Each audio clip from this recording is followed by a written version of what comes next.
Welcome to Book 3 of this series, and we're going to begin with ultraviolet evaluation and look at some of the security properties that some of these currencies possess.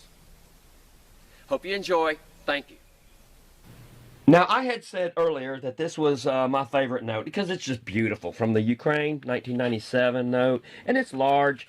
You can see it's much larger than say a dollar bill. It's just beautiful once you get to look at it, because that's where I'm going to start the UV eval. I'm going to start with this note here and let you look at it again. Just check it out. My favorite Ukrainian note, I guess one of my favorites anyway, and just show you all these bright gold and green colors here, and these fibers swimming around in here. Now you know why I really like this note. I'm kind of partial to it. Let's look at the rear of it. Yep, looks totally different. Totally different. This fiber's really showing up.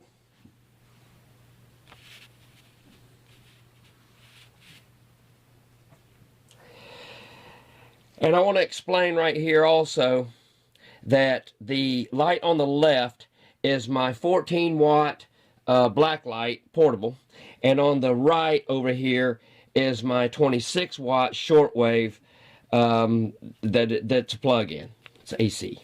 So I've got two pretty powerful lamps concentrated here. I had to set up a certain way to be able to do this, but I hope all these turn out like I want them to.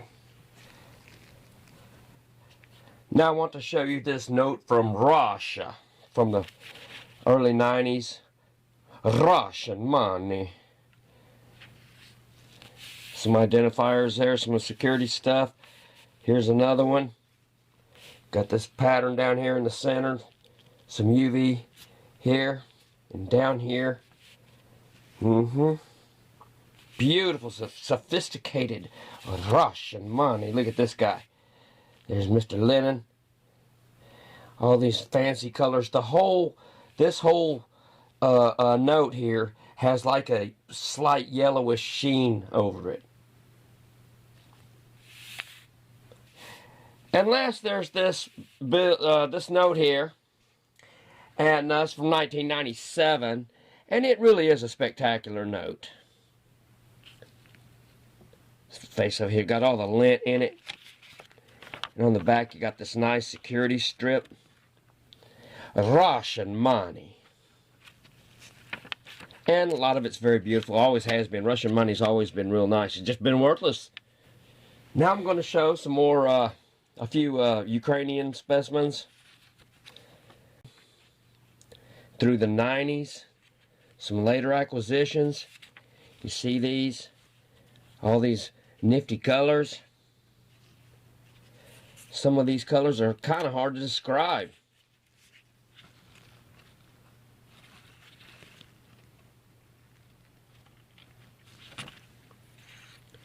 These are all embedded security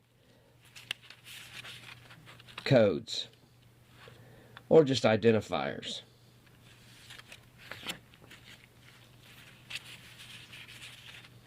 Check it out. Looks far, far different here than it does in real light.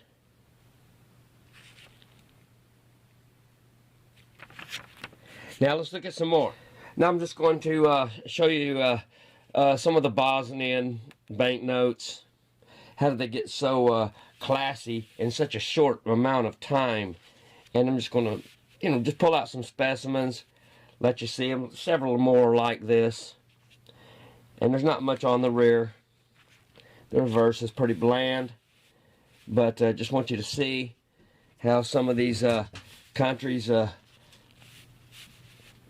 put their bills together. How do they figure all that technology out? You wonder? You wonder? So quickly, at such a crucial time in history where everyone is at war. Now this was my very first Saddam Hussein note. Dear friend of mine, Herb Steiner, gave that to me back in the early 90s. Nothing much on the back. Hardly. Just some traces here. But check that out.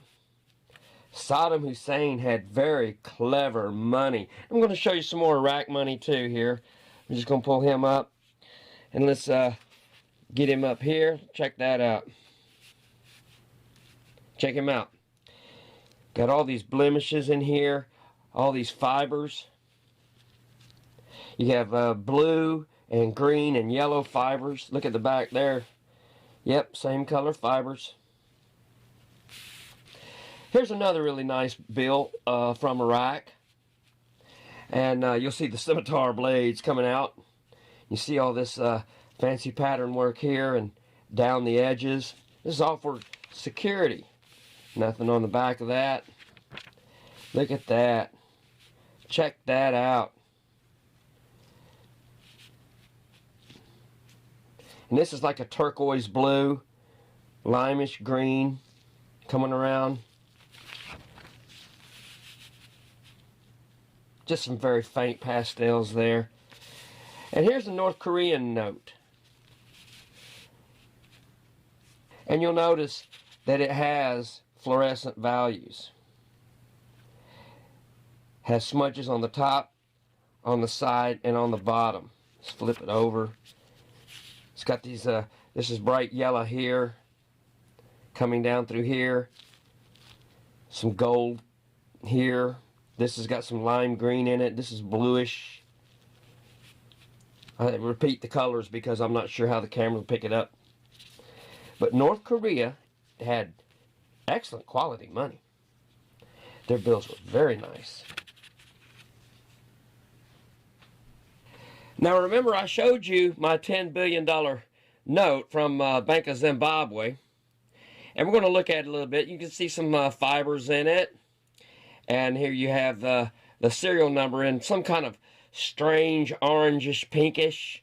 And here's a real nice orange golden type hue. And this is a dark purplish blackish color here. And let's look at the other side of it here. Yeah, you see this orangish, this orange brownish coming up through here. It's real nice, really nice note. Really nice. And that's quite sophisticated for Zimbabwe. And here I'm going to show what I call the loners, which actually means singles. Here's the that Cambodian note. And you see it's got the got some fluorescent stuff on it here. And here you see the note from Bhutan, but wait till we see the back of that. Man, when you see the back of that. And now you see this Vietnam note, okay? And it's just like confetti everywhere. You got sky blue. This is a strange color of blue in these fibers. And here you have down at the bottom the Afghan note, Bank of Afghanistan. And this right here is just really sharply detailed. And the fiber in it is just like confetti. It's everywhere. It's everywhere. And now let's look at the rear, the reverse of these. And that really beautiful note, it's got a big blotch in it here. Remember I showed you how pretty this was. Well, look how it looks. Did you see that the first time you saw it? I don't think so. And we're going to just keep scrolling down here. You see all the confetti in the Vietnam note, and there you have the Afghan note there. That there just shows up really bright goldish yellow. Good looking color, and all this confetti in here. This is this background here looks really cool. It's like a deep purplish kind of thing, and then you have this brownish yellow here with these yellow fibers in it. It's just really a spectacular note.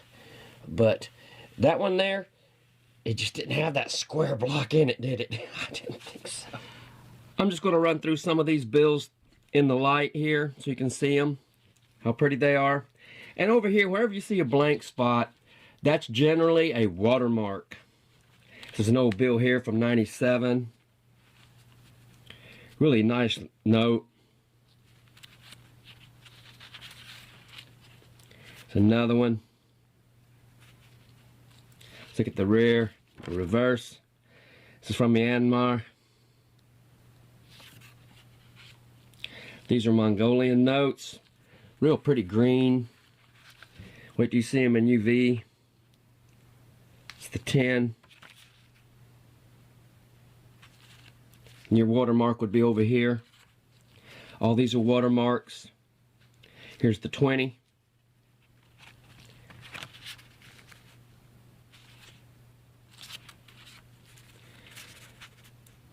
Here's the 50.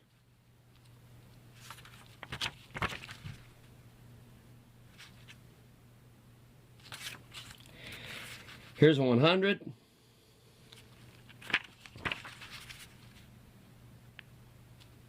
Beautiful. Vibrant colors. Reserve Bank of Malawi.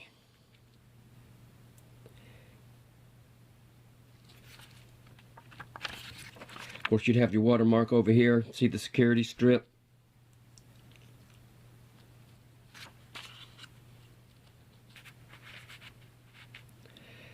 There's another one. I believe this is from Cambodia.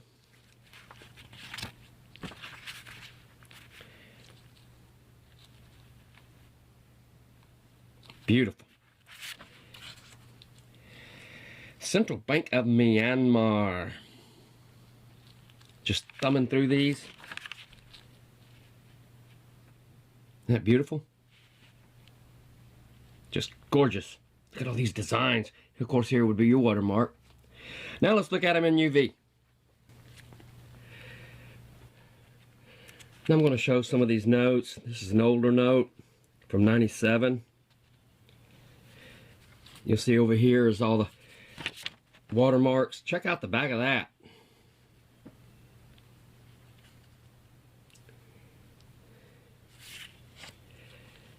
It's real pretty here.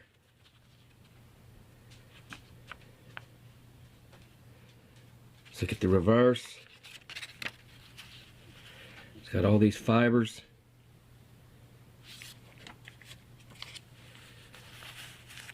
This starts a bunch of Mongolian notes here. We'll flip it over. That scene with the horses.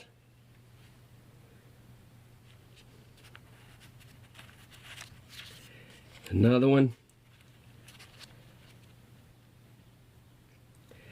These Mongolian notes are just beautiful. Check out these vibrant colors here. And you'll notice the horses aren't highlighted. There's another one.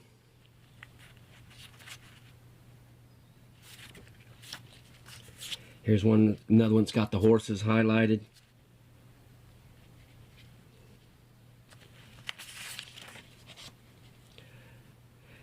This is the 100.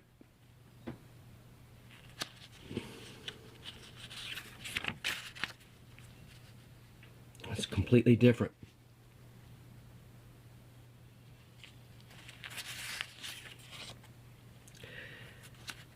This is that Malawi note here. All kinds of beautiful different colored fibers in there. All over the place. Not much on that rear. Check this guy out. That Cambodian note.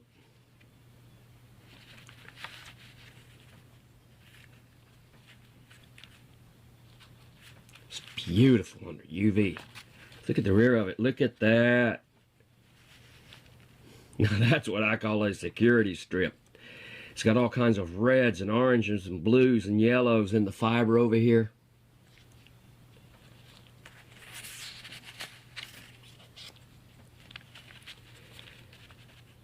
Check this guy out. These intricate colors in the ink. Just showing you a few more.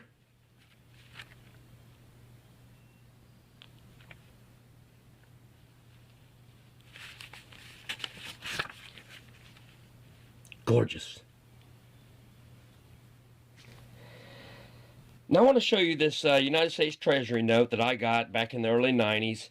It's only $5.41 tax refund, so I just held on to it for nostalgic purposes, hoping that I could cause them some confusion, $5 worth of confusion and despair. And just want you to take note of this. This area here, you don't see anything right here now. But this note does have watermarks in it. It says U.S. If you hold this note up to the light, it says U.S. Treasury. And then it says Treasury going in the opposite direction. And a lot of companies and banks, they now embed their checks with watermarks or UV security. It's not uncommon to have checks that do this. Money orders, some money orders may have them, and I'm not sure if the U.S. Postal Money Order has UV signatures, but I know for sure that they have watermark signatures. So it's just something to watch. And that's what we're going to look at is right here in this area. Now you can see here why I wanted to show you this government check, United States government check, Treasury. My old tax return check. Because behind all the print and embedded into the paper is all these inscriptions, whatever. I can't tell what they are. Probably some design or whatever. And all government checks that I have ever seen had this.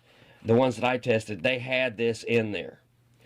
And this isn't the only type of check that has this embedding. Now there are many. This is from the early 90s, and there are many banks now that put UV signatures into the paper of their checks for security purposes. But this is like one of the forerunners from the early 90s. This is a long time ago, and I just wanted to show it to you.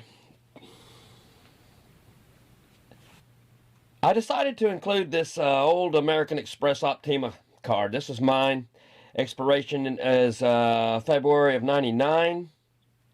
I want to show it to you. I want you to get a good look at it. I just held on to a bunch of my old credit and debit cards, which we'll look at. And I want you to just kind of check it out, because there are things here that you don't see with your eyes as it is now. That's a nice looking card. But anyway, I just wanted to show that. Okay, now you can see why I wanted to show you this old Optima card from 1999. Under UV, you see the Amex with the symbol in the American Express symbol in the middle of it. And the way they've done this is quite sophisticated for back then. Quite sophisticated. But your eyes won't see it. It looks like they're actually even maybe semi-holographic. For back then, that's pretty unique. It's pretty unique. But you can't see it. And here's an old MasterCard of mine. And this MC, you cannot see it. It does not show at all. Not even the slightest hint. And this stuff doesn't rub off on you either. And here's an old Visa card. See right there over the Visa. It's a fluorescent V that you can't see. Okay, now I'm going to be showing Scotty's money here. This is 25-cent piece. I've got two slats of them, but I'm only going to show this one. And Scotty's Builder Supply was a big lumber house in Florida. And they began in the 1920s, and they closed up in 2005, middle of the first decade of the century. And in the mid-late 90s, they issued Scotty's money. And these were basically coupons, and it was a real big thing. It was, I enjoyed it. They were nice, they were thick, they were hardy, and they looked really cool. And so this currency that they issued could be used only in their store. And what happened with Scotty's is they at the time Scotty's got established. Well, when I first moved into Florida in '85, the only competition they had was what was called 84 lumber. And then in the late 80s, early 90s, Lowe's and Home Depot started moving in and building stores everywhere. But they had like almost like 150, between 140 and 150 stores or so. And the thing that's most impressive about, well, there's a couple of things. There's actually 3 things that are very impressive about Scotty's money. I'm just going to scroll up here, let you look at it, just get you some idea. And the highest denomination was a $2 here. And like I said, these were all redeemable up until late 1999. So they didn't just drop it. These, you know, there's a lot of controversy over what happened to Scotty's, et cetera, et cetera. But the first thing about Scotty's money is that these bills here are 4/1000th of an inch thick. 4/1000ths. So that means that they are aligned with the thickest currency on the planet that I know of, which is American money. The dollar bill, all American paper money, is 4/1000ths of an inch thick. Well, it's more expensive to do it that way, and it is very costly. That's one of the ways how they can, what makes it a little bit more difficult for the counterfeiter is because of the thickness. All the other currencies are a lot less, but this Scotty's currency is also 4/1000ths of an inch thick. Some of the thickest, and it feels real good. It's got a real good feel to it. I had a lot of these, and I had several left over, and so this is, I just wanted to collect. I was into collecting anything that was worth money that was not common currency. Now, the next thing that is really, really peculiar, well, not so much peculiar, but fascinating about Scotty's money is right down here at the very, very bottom here. It says, American Banknote Company. That's why these bills were so good. They were actually printed by the same people that were printing our real money. This paper here of Scotty's money is superb. It has a better feel to it than any American money paper back then and in the 90s. And right there it is, American Banknote Company. And now I'm going to show you one of the other characteristics of Scotty's money. There are times when I like to save the best for last, and such is the occasion. I want you to see all of the fiber inside this Scotty's money. And there were even some people at the time that noticed all of the similarities of the layout of this Scotty's money. And look at the back of it. Look at all these security fibers in here. And the American money, our United States money, is the ugliest there is. They never had these fluorescent type of lints. So my point is that in the 1990s, Scotty's lumber money, which is thick, which is printed by the American Banknote Company, had more security features in it than Federal Reserve notes of our common currency. And there it is. And they're unbelievable. And it's 4,000, I mean, it's thick. You can tell, it's thick. 4/1000ths of an inch thick.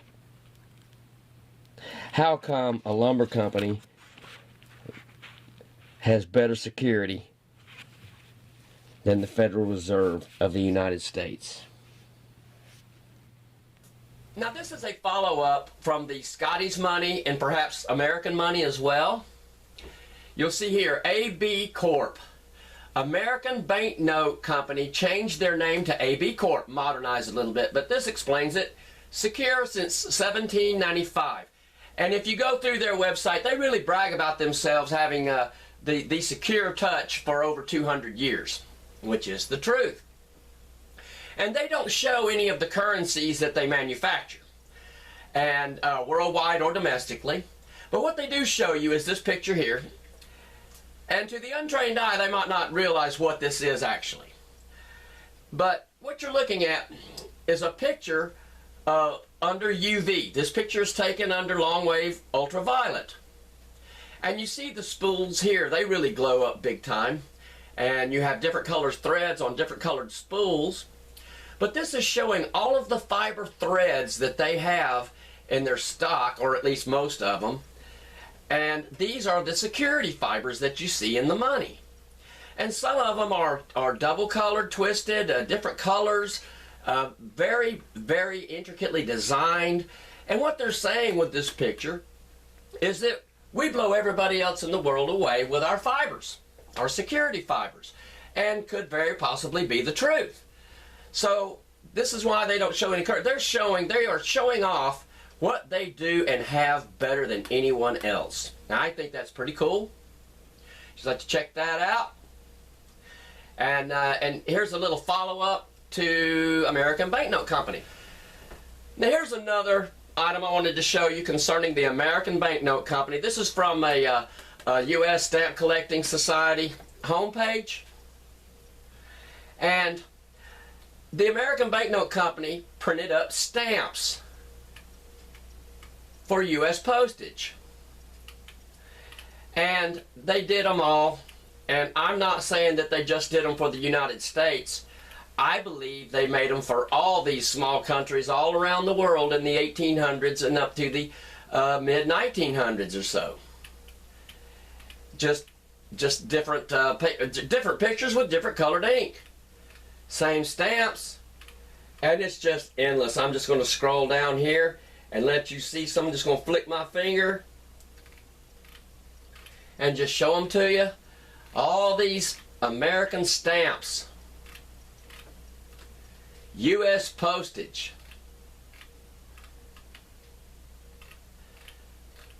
Dozens and dozens of them. So just to give you some idea how big some of these companies are. But still are today. Here, look, at random, 1880, a special printing in greenish black was produced. 900,000 were issued. Several months ago, while searching for whatever, I came across this envelope right here. And I just kind of opened it up and noticed that it had some old stamps in it, whatever. And it had special written on it. I guess it's been like that for years and years. I haven't seen this in decades. And I had brought it into the cabin and thrown it into the cabinet and just didn't think nothing of it, you know, just nothing. But then, as I put all this together and I was featuring some of this old stuff, I said, well, you know, I came across this again. I said, well, you know, what is in that? It's got old stamps in it. So I figured, you know, we got an unboxing. I don't know what this has in it. Okay, all I know is this is all that is left over of my stamp collection and my stamp collecting books.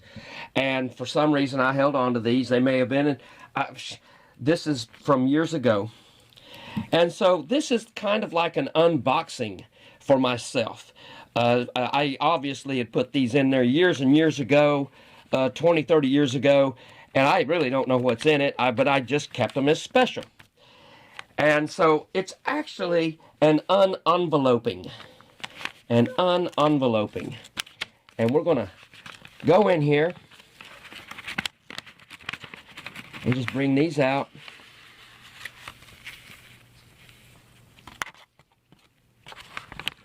I have no idea how many are in here. Is that all of them? That's all of them. That's all of them. So let's just take with what was here on top. Okay, a couple of these guys here.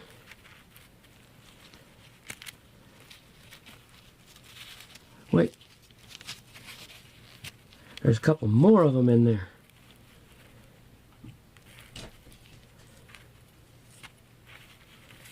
I wonder if there's any more in here. Nope, just 4 of those. They seem to be in pretty good condition there, don't they? Yep, they're all in pretty good condition.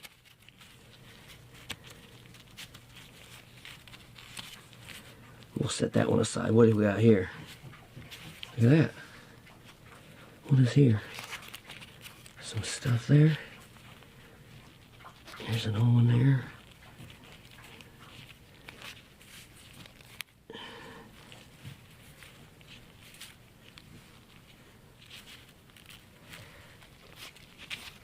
What's that? Australia postage. Boy, it sure does look like American postage, doesn't it?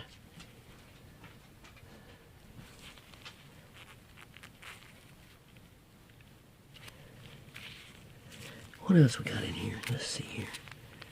Let's move these over. What is this guy? Dated 1924. Is there anything in that? Doesn't look like it.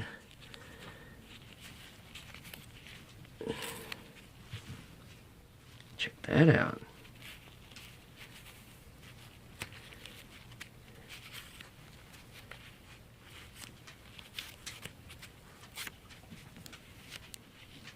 That means it was in the book or somebody's book, maybe one of mine.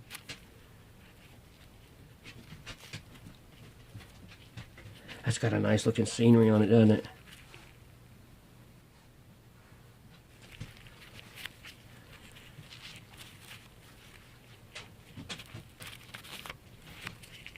Treasures, an unenveloping. It's probably the only one on the net. Just got a couple more here.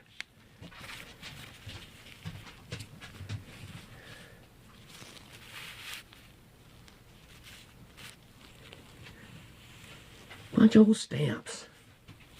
Pretty pieces of paper. So that is the unboxing.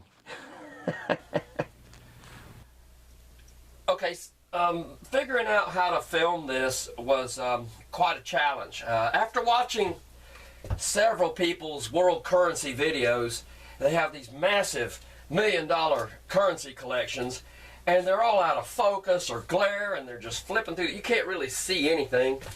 And I think it would be better just to have a show on like Fiji money or St. Helena money or something like that. But no, they got all these massive collections, and they're all new. They're not old like my collection, but their filmography is just terrible. It's blurry, it's out of focus, it's got glares, it's horrible. So I had to come up with something because I expect more of myself than to just have something so terrible bad as that. So I developed this apparatus here. This is the first video. My other camera that I hang from this piece here, this and shoot down, it could not give me the clarity and the resolution that I wanted. So it's the first time I ever used my intelligent phone to do some shooting with the video. And it worked out okay, but I needed something to set it on while I could use my hands and do shoots. And I was standing up through most of this shoots. It just happens to be perfect for my height. So I could monitor what was going on a lot easier. And so this is how I had to have it up to do things in this area here, and the camera caught it up good. Well, to make it smaller, because see, when I was putting it all together, I made it to where I could change my set, move it forward, backwards, and it was a little tipsy, so I put these two Detroit diesel engine pieces in there.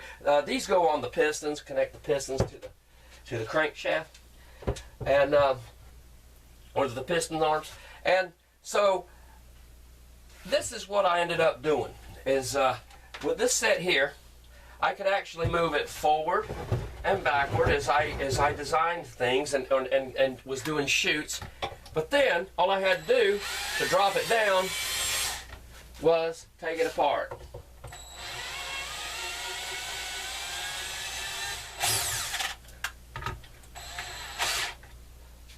Let's make sure I got that out there. Voila!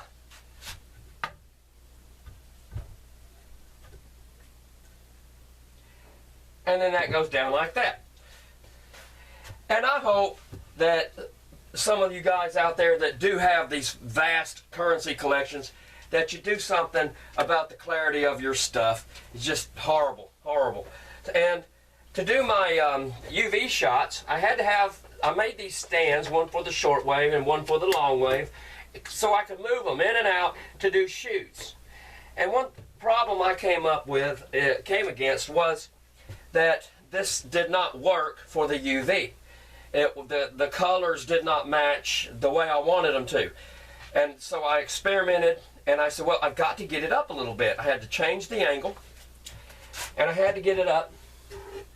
So this is how I cured that. I just put a board underneath here on each side. And like with every other configuration, put the weights on it, make it solid, hold it down good, and boom. This way here, I was able to get better shots with the UV. And even the guys that are shooting UV bills, those are some better, but I like this way of doing it. It worked out, and I was very pleased with the way things turned out. I figured it out. I figured out what I needed to do with what I had here, and it all worked out. There's Allahu. Hey, buddy. Allahu Akbar. Perhaps she conducted interviews. He's helping me out. And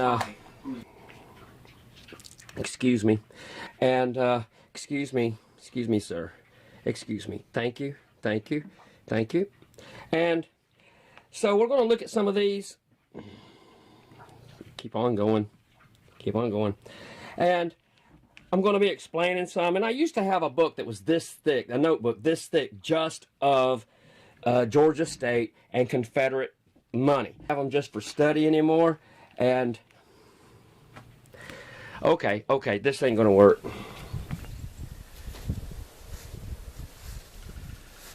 Well, that's a wrap, ladies and gentlemen. Hope you enjoyed it. Hope there's something in there that you can learn from. And I want to thank my colleague, Paul Shafranca, for his assistance. And I want to thank Higher Grade Knowledge for his assistance. And, of course, my dear friend, Red Pill 78. Until next time, peace out, brothers and sisters. God bless.